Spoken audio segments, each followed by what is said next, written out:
Episode 9 की शुरुआत में हमें दिखाया जाता है फुतारो जा रहा रहता है कहीं पे, तभी वहाँ पे योत्सुबा आती है और कहती है क्या तुम्हें कैंप के बारे में पता है, वहाँ पे हम लोग काफ़ी सारी चीज़ें कर सकते हैं जैसे कि कैंपिंग, हाइकिंग और साथ ही साथ खाना बनाना। और वहाँ पे तुमने लेजेंड के बारे में तो सुना ही होगा। लेजेंड के बारे में मीकू काफ़ी ज़्यादा ध्यान से सुनती है और योत्सुबा वही सारी चीज़ें बताती हैं कि गाना ख़त्म होने तक जो दो कपल डांस कर रहे रहेंगे वो हमेशा एक साथ रहेंगे। आगे योत्सुबा कहने लगती है इसी की वजह से काफ़ी सारे लड़के लड़की एक साथ रहने लगे हैं। फुतारो कहता है ये सिर्फ और सिर्फ टाइम वेस्ट है। तभी योत्सुबा मीकू से कहने लगती है क्या वो किसी को डेट करेगी, तो फिर मीकू कहती है आखिर डेट करने का फायदा क्या। तभी इत्सुकी आके कहती है जब तुम किसी को पसंद करते हो तो तुम्हारा मन करता है उनके साथ ज्यादा से ज्यादा टाइम स्पेंड करने का, और मेरे ख्याल से तुम इस चीज को काफी ज्यादा अच्छी तरीके से समझती होगी। तभी फुतारो इचिका से पढ़ने के लिए कहता है लेकिन इचिका कहती है आज भी उसका एक शूट है। और फिर इचिका कहती है कि उसने फुतारो को मैसेज किया था। फुतारो उसका मैसेज चेक करने लगता है और उसके बाद इचिका कहने लगती है मीकू से कि जो तुम हमेशा करती हो वो चीज कर देना। आगे हमें दिखाया जाता है मीकू एक विग लेके जा रही रहती है, तभी वहाँ पे फुतारो भी उसे छुप के देख रहा रहता है और वो सोच रहा रहता है आखिर मीकू करेगी क्या। तभी वो देखता है कि अचानक से वहाँ पे मीकू की जगह पे इचिका आ गई और वो देखता है कि उसने हेडफोन पहने, तो वो समझ जाता है कि ये मीकू ही है जिसने इचिका के जैसा सब कुछ कर रखा है। और वो कहता है ये तो सच में बिल्कुल इचिका जैसी ही दिख रही है। और फिर मीकू इचिका की तरह जाती है अपने क्लासरूम के अंदर, लेकिन वहाँ पे सिर्फ एक ही लड़का रहता है और कहता है मैंने तुम्हें यहाँ पे बुलाने के लिए झूठ कहा था। और वो कहता है कि मैं तुम्हें पसंद करता हूँ, तो क्या तुम मेरे साथ कैंप फायर में डांस करोगी। ये सुन के मीकू सोचती है कि इचिका काफी क्यूट है तो हो सकता है ऐसा अक्सर होता होगा, और वो कहती है कि मैं तुम्हें जवाब बाद में दूंगी और वो जाने लगती है। लेकिन वो लड़का कहता है मुझे अभी जवाब चाहिए। फुतारो सोच रहा रहता है देखा झूठ का नतीजा। और उसके बाद वो लड़का कहने लगता है तुम कॉन्टैप्लेट हो, कहीं तुम उनमें से एक तो नहीं। तभी फुतारो एक मैसेज को देखता है और वो लड़का अभी भी मीकू से कह रहा रहता है आखिर तुम कौन हो, तुम इचिका तो नहीं लग रही, तुम्हारे बाल भी थोड़े से अलग है। तभी वहाँ पे आ जाता है फुतारो और कहता है इचिका मुझे तुमसे कुछ काम है। फुतारो को देख के मीकू काफी ज्यादा हैरान होती है और उसके बाद वो लड़का कहने लगता है फुतारो से आखिर तुम कौन हो और तुम्हें इससे क्या काम है। फुतारो कहता है मैं इसका टीचर हूँ, और उन दोनों के बीच में बहस होने लगती है। फिर फुतारो कहता है तुम्हें कभी कभी दूसरे की फीलिंग के बारे में भी सोचना चाहिए।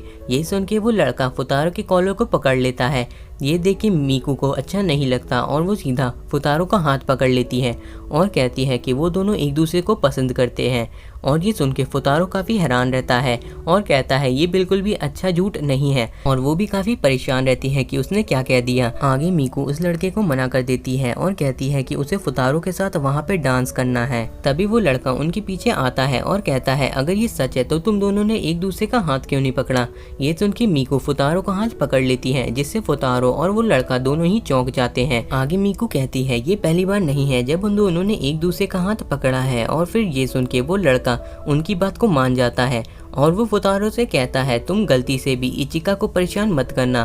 फुतारो कहता है ऐसा नहीं होगा क्योंकि अक्सर यही लोग मुझे परेशान करते हैं। आगे में दिखाया जाता है मीकू वापस से उस विग को हटा के नॉर्मल मीकू बन गई है। फुतारो कहता है तुम्हारे मना करने की वजह से कोई प्रॉब्लम तो नहीं होगी है ना। तो मीकू कहती है नहीं, क्योंकि इचिका को सिर्फ और सिर्फ अभी काम के ऊपर ध्यान देना है। आगे फुतारो कहता है तुम्हारी वजह से मुझे इचिका के साथ कैंप फायर में डांस करना होगा। ये सुन के मीकू थोड़ी सी उदास होती है। तभी वहाँ पे इत्सुकी, नीनो और योत्सुबा आ जाते हैं। योत्सुबा कहती है कि हम लोग को तुम्हें शॉपिंग के लिए ले जाना है, और उसके बाद योत्सुबा उसे काफी सारे अजीब तरह के कपड़े पहनाती है। फिर मीकू उसे ट्रेडिशनल तरह के कपड़े पहना देती है और इत्सुकी उसे काफी ज्यादा अजीब तरह के रॉकस्टार और बैड बॉय टाइप के कपड़े पहना के कहती है ये काफी अच्छे हैं। लेकिन फिर नीनो उसे एक सिंपल से और अच्छे क्लासी कपड़े पहनाती है और उसकी पेमेंट भी नीनो ही करती है। फुतारो कहता है मैं ये नहीं ले सकता, लेकिन नीनो कहती है ये वो अपने रेपुटेशन के लिए कर रही है क्योंकि वहाँ पे फुतारो ऐसे कपड़े पहन के नहीं रह सकता। और तभी योत्सुबा कहने लगती है यहाँ पे इस तरीके से घूमने वाला ये तो काफी ज्यादा अच्छा है। लेकिन तभी इत्सुकी कहने लगती है हम लोग सिर्फ और सिर्फ टीचर और स्टूडेंट है। फुतारो कहता है मैं भी तो यही कह रहा हूँ। तभी फुतारो अपने मोबाइल को चेक करता है जिसके अंदर उसके फादर के काफी सारे मिस कॉल आए रहते हैं। और फिर वो घर पहुंचता है काफी हांफते हुए और वो देखता है कि राया को बुखार है। और ये देख के फुतारो कहता है मुझे माफ करना, मैं थोड़ा सा लेट हो गया। और उसके बाद राया कहती है उसको उसकी चिंता करने की कोई भी जरूरत नहीं है। आगे राया कहती है कल आपकी स्कूल ट्रिप है तो मैं चाहती हूँ कि आप मेरे लिए काफी सारी नई नई कहानियाँ लेके आए।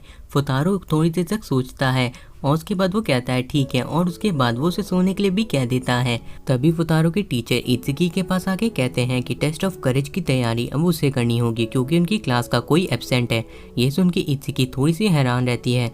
फिर हमें दिखाया जाता है कि फुतारो के पापा घर आ जाते हैं और फुतारो बैठ के राया को देख रहा रहता है और वो कहते हैं मुझे माफ़ करना, मैं जल्दी नहीं आ पाया और अब तो तुम्हारी स्कूल बस भी छूट गई होगी। फुतारो कहता है हाँ, मैं कैंपिंग के बजाय घर पे रह के पढ़ना पसंद करूंगा। तभी फुतारो के फादर उसे कैंप की गाइड देते हैं जिसके अंदर काफी सारे बुकमार्क लगा रखे रहते हैं फुतारो ने। आगे उसके फादर कहते हैं अगर वो चाहे तो वो अभी भी कैंप जा सकता है। तभी राया पूरे जोश के साथ उठती है और ये देख के उसके फादर और फुतारो कहते हैं अब तुम ठीक हो ना?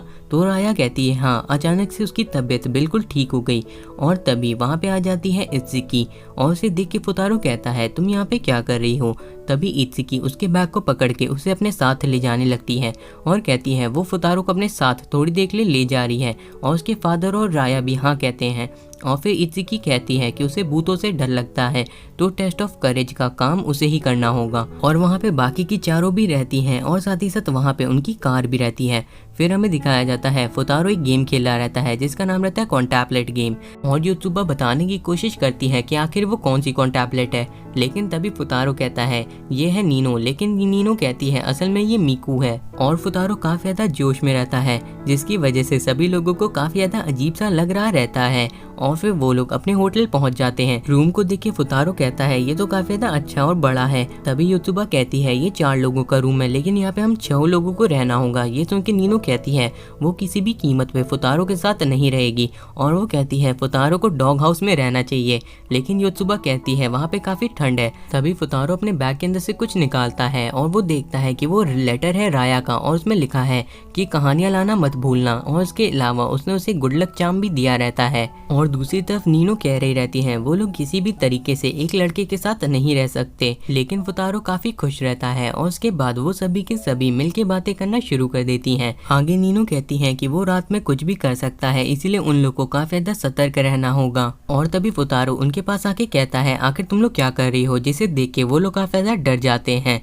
और उसके बाद फुतारो कहता है चलो मिलके कार्ड खेलते हैं। फिर वो लोग कहती हैं अच्छा ये बात है, तुम्हें कार्ड खेलने हैं। आगे मीकू इचिका को सभी चीजों के बारे में बता देती है और इचिका कहती है क्या ये सही होगा? और फिर मीकू अपने मन के अंदर सोचती है कि वो फुतारो को सिर्फ और सिर्फ अपने लिए नहीं रख सकती। और फिर इचिका सोचती है अगर मीकू ऐसा कह रही है कि ये ठीक है तो फिर ये ठीक ही होगा।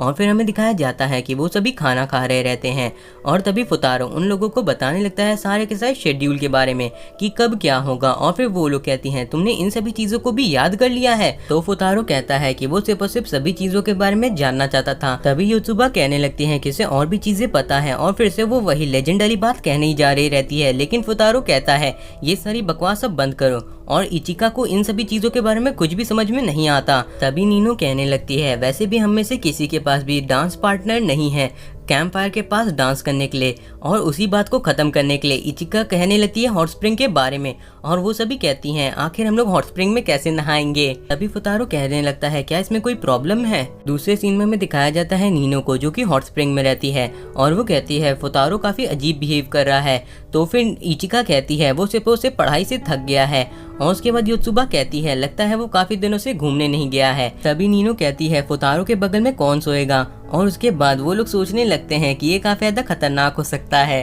तभी नीनो इचिका से कहने लगती है कि वो फुतारो की दोस्त है तो उसे सोना चाहिए। और फिर इचिका कहने लगती है कि नीनो तुम कुछ ज्यादा ही सोच रही हो। और योत्सुबा भी कहती है हाँ ये सही है। लेकिन तभी नीनो कहने लगती है योत्सुबा से क्या तुम सोना चाहोगी? लेकिन योत्सुबा कुछ भी नहीं कह पाती। तभी मीकू खड़ी होती है और कहती है उसके पास एक तरीका है। और उसके बाद हमें दिखाया जाता है कि उन सभी ने एक जैसे बाल कर लिए हैं और फिर वो लोग कहती हैं कि ऐसे फुतारो उनको नहीं पहचान पाएगा। और फिर वो लोग रूम के अंदर जाते हैं लेकिन वो लोग देखते हैं कि फुतारो तो पहले ही सो चुका है। उसके बाद हमें सुबह का सीन दिखाया जाता है जहाँ पे इचिका की नींद खुलती है और वो देखती है कि वो फुतारो के बिल्कुल बगल में सोई है। और उसके बाद वो देखती है कि बाकी सभी भी घूमते हुए पूरे बिस्तर पे फैले हुए हैं। तभी इचिका फुतारो को देखते हुए कहती है मैं तुम्हें दूसरी बार सोते हुए देख रही हूँ और तुम सोते हुए काफी ज्यादा अच्छे दिखते हो। और वो फुतारो के काफी करीब रहती है। लेकिन तभी वहाँ पे आ जाती है इत्सुकी और वो देखती है कि कोई ना कोई फुतारो के काफी काफी ज्यादा करीब में है और इचिका भी उसे देख के काफी हैरान रहती है। इत्सुकी तुरंत बाहर निकल के दरवाजा बंद कर देती है और वहाँ पे उसके टीचर भी आते हैं और पूछते हैं कि तुम यहाँ पे क्या कर रही हो। तो इत्सुकी उसे कुछ भी नहीं बताती है। उसके बाद हमें दिखाया जाता है कि वो लोग वापस से बस में जा रहे रहते हैं। फुतारो पूछता है इत्सुकी से कि वो इतनी चुप क्यों है। तो फिर इत्सुकी उन्हीं सारी चीजों को याद करती है और सोचती है आखिर वो कौन था। और हमें इचिका को दिखाया जाता है जो कि बैठ के अपने काम के बारे में सोच रही रहती है कि उसके कैमरामैन ने कहा है कि उसे हो सकता है स्कूल से ब्रेक लेना पड़े। और उसके बाद इचिका इसी सभी चीज़ों के बारे में सोच रही रहती है। और फिर हमें दिखाया जाता है नीनो को जो कि काफ़ी शांत बैठी रहती है। उसकी दोस्त पूछती है उससे कि आखिर तुम किसी को डांस पार्टनर बनाओगी। और फिर नीनो सोचने लगती है कि मुझे उस तरह के ही लड़के पसंद है और उम्मीद है कि मैं उससे दोबारा मिल पाऊंगी। और फिर हमें दिखाया जाता है मीकू को जो कि नॉर्मली बैठी रहती है और डांस वाली चीज़ों के बारे में ही सोच रही रहती है। फिर हमें दिखाया जाता है योत्सुबा को जो कि कहती है वो फुतारो के साथ हर वो चीज़ करेगी जो भी फुतारो करना चाहता है और उसको वो निराश नहीं होने देगी। एपिसोड के एंड में इत्सुकी कहती है अगर कोई स्टूडेंट अपने टीचर को पसंद करने लगे तो टीचर का फर्ज होता है उसे सही रास्ता दिखाना।